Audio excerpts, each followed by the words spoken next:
absolument pas de changement dans la gouvernance qu'il y a au Burundi, ni en matière des droits de la personne humaine, ni en matière des droits politiques et sociaux, ni en matière de gouvernance économique qui est changée.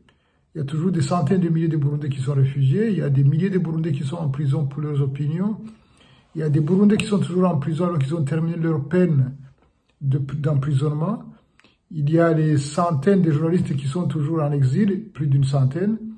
Il n'y a toujours pas de liberté de presse, il n'y a toujours pas de liberté d'association, il n'y a toujours pas de liberté pour les partis politiques de s'organiser, de se porter candidat. Les exclusions qui sont prononcées contre tel ou tel autre candidat sont évidentes et n'ont toujours pas été levées.